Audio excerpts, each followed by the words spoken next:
If you want to connect your Realme GT7T to PC and transfer data, then the best way to do so is by using the USB cable. I have my example USB cable that I always use, and of course we need to connect our phone to our computer using the USB cable. So let's do this.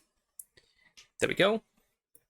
Now over here, of course, we have this charging information. Let's open notifications, and you should be able to find this information, this notification that we are charging this device via USB. We want to tap on this notification in order to switch from charging only to file transfer. We need to verify ourselves, and there we go.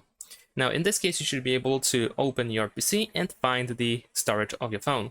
So in my case, it looks like this. I can find my Realme GT7T. I can click over here and I can find my internal storage with everything that I have on my phone. As you can see, we have photos, videos, etc.